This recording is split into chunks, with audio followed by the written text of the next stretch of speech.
Salut les amis et bienvenue à cette toute nouvelle vidéo que je vous avais promis de réaliser pour vous expliquer qu'est-ce qu'on peut faire en novembre au potager pour bien réussir le potager d'automne, mais aussi les actions nécessaires pour bien réussir, entamer le potager dès le printemps prochain. Pardon. Donc comme d'habitude, je vous montre ça en images. C'est parti! Our hearts beat to the city streets. We began to feel the fire. We rise like tall buildings. Alors en novembre, déjà, ce que vous pouvez faire, c'est tout simplement de récolter vos derniers légumes qui sont encore au potager, ceux qui vont pas passer l'hiver. Et également, par la suite de cette récolte, vous allez pouvoir nettoyer votre parcelle de potager. Et quand je dis nettoyer, c'est d'enlever par exemple les plantes fanées de vos parcelles. Mais également, et c'est ce que je fais souvent aussi, c'est d'enlever les gros cailloux qui ont pu remonter à la surface. Je les enlève de mes parcelles parce que ces cailloux peuvent un peu déranger, gêner la bonne germination de mes graines dès le printemps prochain. I never really know what's going on. Look at me sometimes like all you want to do is run. Hear me out, hear me out. If all the things you never show. Et quand je parle de nettoyage, je ne parle pas que de votre parcelle, vous allez aussi pouvoir nettoyer vos outils de jardinage. Et c'est vrai que c'est le bon moment pour les nettoyer, parce que, à vrai dire, il faudrait nettoyer régulièrement ces outils, parce que les outils peuvent transporter certains germes, comme les champignons, des bactéries, des virus, et qui peuvent après transmettre ces germes d'une plante à l'autre. Donc en nettoyant régulièrement ces outils, on va diminuer l'apparition de ces risques-là. Et c'est vrai qu'en novembre, c'est le bon moment de sécher tous nos outils, de les désinfecter et de les mettre à l'abri de la pluie.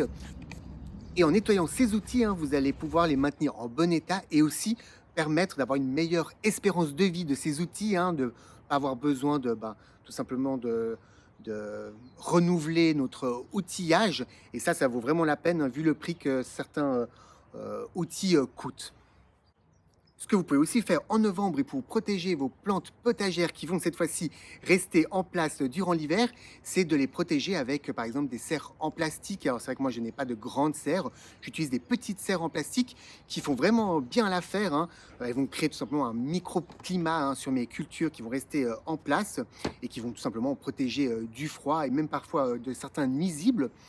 Donc, je vous conseillerais aussi, sur certaines cultures de protéger vos cultures avec ces serres en plastique.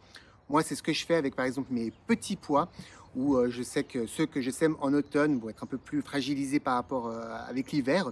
Du coup, voilà, je crée ce microclimat pour mes petits pois ou mes fèves avec cette serre en plastique. Mais aussi, par exemple, des salades qui vont continuer en fait à croître grâce à cette serre en plastique et pouvoir me régaler de ces salades en hiver.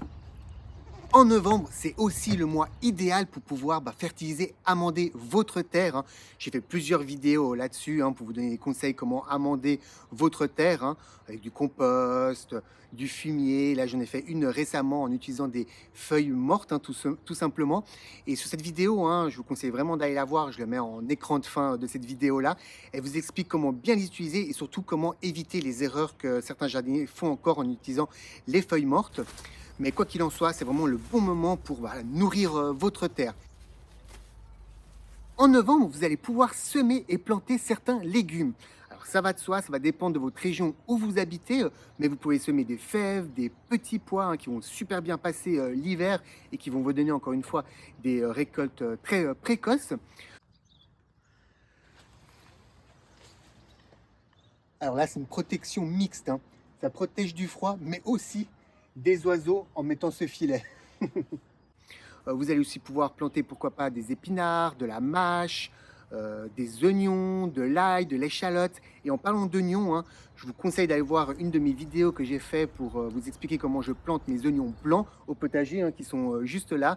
J'utilise de la cendre, en tout cas dans la vidéo, je vous explique vraiment très bien comment je les plante. Et je vois qu'ils ont super bien germé, donc dès le printemps prochain, je vais pouvoir les déguster. Mais en novembre, vous pouvez aussi planter de la mâche, de la salade d'hiver également, et certains choux, hein, et je pense surtout aux choux rustiques, hein, comme les choux kale hein, que j'ai là justement, mais aussi du chou cabu, des choux de Milan également, enfin en tout cas voilà, des choux rustiques qui vont passer l'hiver et qui vont pouvoir permettre tout simplement de vous donner des récoltes durant cet hiver ou dès le printemps prochain. En parlant du chou, hein, ce que je peux aussi vous conseiller de faire, hein, c'est d'aller dans vos parcelles de choux qui sont déjà en place hein, dans votre potager et voir s'ils sont en bonne santé ou si malheureusement ils n'auraient pas été attaqués par la pierride du chou. Hein, vous savez, ce papillon blanc qui vont pondre des œufs et par la suite avoir des chenilles. Et ces chenilles peuvent vraiment tout simplement détruire vos plants de choux. Et si vous êtes intéressé de savoir comment entretenir, comment réussir vos cultures de choux brocoli, hein, je vous conseille d'aller voir ma vidéo qui est juste là. Je vous mets le lien juste là. Je vous explique vraiment de A à Z comment réussir cette culture. Voilà les potagistes, nous arrivons déjà à la fin de cette vidéo. J'espère qu'elle vous a plu. Hein. J'ai essayé de faire en petit format pour vous expliquer qu'est-ce qu'on peut faire en novembre au potager. Hein.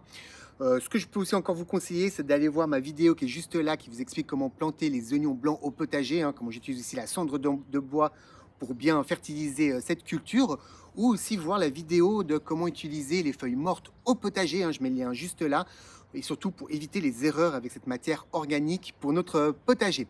Voilà, donc avant de cliquer sur une des deux vidéos, n'oublie pas comme d'habitude de liker celle-ci. Et sur ce, à tout bientôt les potagistes. Ciao, ciao.